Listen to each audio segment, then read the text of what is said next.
Kasi nag-i-impeach kayo ng 125 million lang. Nag-i-impeach kayo ng ang binibintang nyo ay hindi pinapaliwanag yung 125 million. Correction po, hindi chori-choril. Hindi po yan ethics committee, pinakakasuhan po yan ng plunder. Hindi po ethics committee yan. Kaso sa plunder. Pinakakasuhan, hindi po ini-ethics.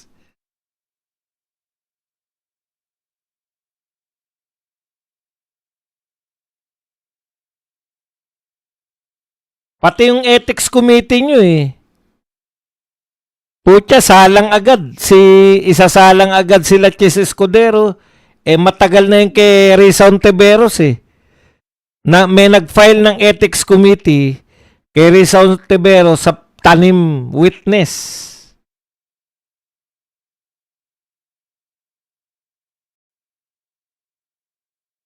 Kaya ang pinakamalaki po nating problema dito po, yung Blue Ribbon Committee ayaw mag-imbestiga. May mga lead na kay Martin Romualdez, ayaw ipursu. Kala ko ba, ipupursu mo yung mga Lacson. Ganito po magpursu si Lacson laban kay Martin Romualdez. Nung si Gutesa po ay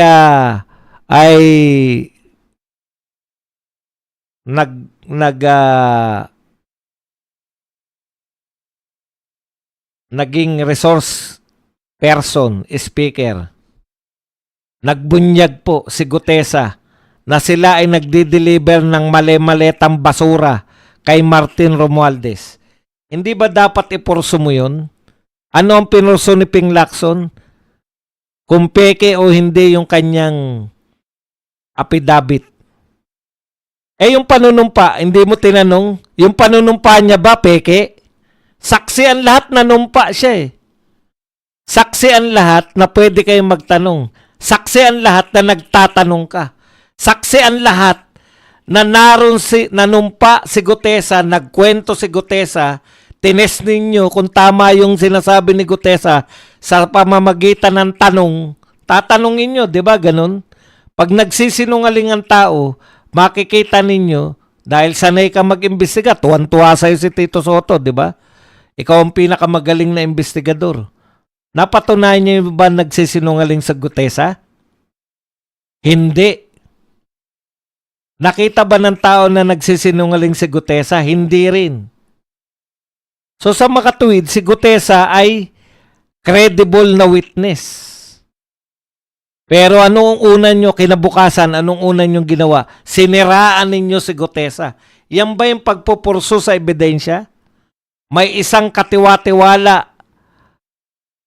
May isang tao na hindi yumaman dahil dyan sa flood control. Nakonsensya lang siya dahil siya ay Marines.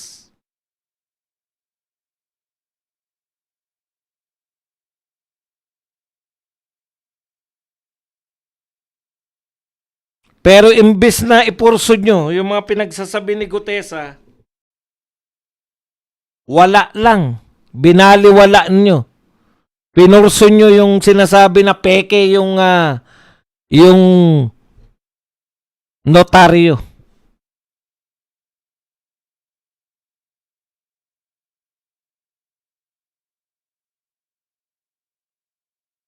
Gusto nyo sirain, hindi nyo naman nasira. Masisira nyo lang yung isang testigo kung sa pagtatanong ninyo, maipapakita nyo na nagsisinungaling. Lahat ng tinanong nyo, sinagot Satisfied lahat, pati mga audience. Akala namin, after Gutesa, marami na. Kasi ang daming binanggit na pangalan Akala namin, iimbitahin ninyo yung mga binanggit ni Gutesa. Ang mga sumunod nyong hakbang, tinigil nyo yung investigasyon. Resign kunwari. Para saan? Para makaalis na yung mga binanggit ni Gutesa. Para makapagtago na. Para hindi nyo na maimbestigahan. Tapos ngayon, maglalabas na kayo, committee report na. Bitin kami kasi hindi kayo nag-iimbestiga. Yan ang katotohanan, Ping Lacson. Hindi kayo wala po bang katotohanan yung sinabi ni Gutesa? Okay. Kung wala po, ang kinakailangan lang po ni Gutesa, sa totoo lang po, magko-corroborate sa mga sinabi niya. Pinatotohanan yan with matching pictures and video ni Congressman Saldico.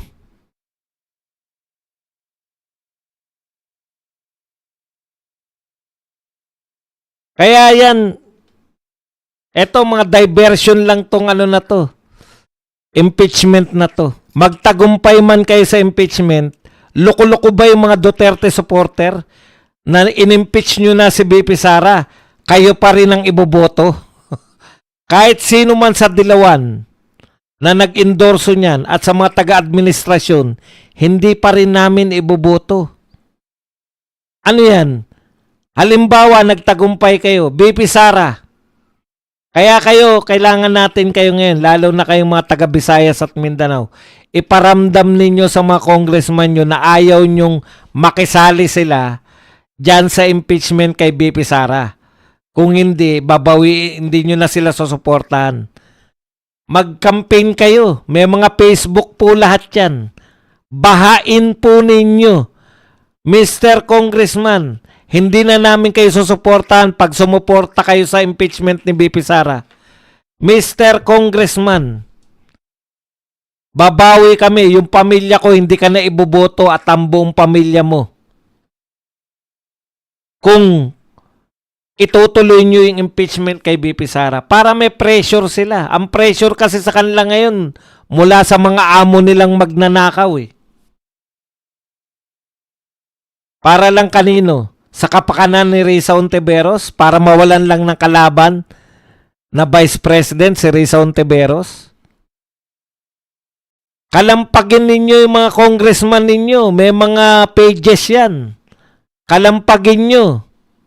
Sabihin nyo sa kanila na hindi namin kayo susuportahan. Kulang kayo, wala pa po tayo sa impeachment.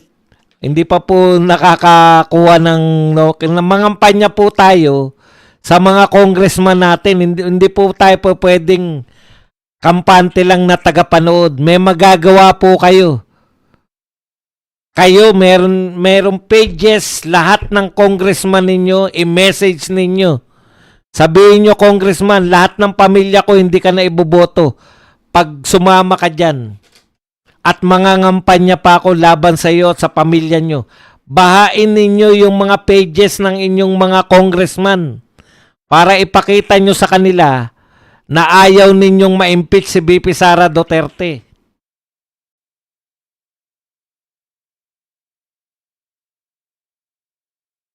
Eh di ikaw, hayaan mo. Wala kang pakialam sa akin kung anong gusto kong gawin. Hindi naman tayo nakikiusap eh. Sinasabihan natin sila na kung susuportahan nila, hindi nyo na susuportahan. Hindi ko sinabi magmakaawa kayo. Utak, kakausapin mo lang yung congressman mo, ano yan, paawa kagad. Kung ayaw po ninyo, ayaw nyo mag-rally, ayaw nyo, maski sumulat lang, maski mag-post lang, message lang, wag po kayong umasa. Ang problema, hanap kayo ng hanap. Asan na yung people power? Asan na yung one time, big time? Kaya nyong magtrabaho para sa sarili nyo. Huwag ka makialam sa akin. Hindi maganda. Utot mo. Anong gusto mo? Suportahan nila yung kanilang... Huwag ka makialam. Gusto mo, gumawa ka rin, manawagan ka rin na sulatan nyo, ano kayo sa mga congressman nyo, sabihin na impeach si BP Sara. Gusto mo pala ma-impeach si BP Sara, wala kang pakialam sa amin.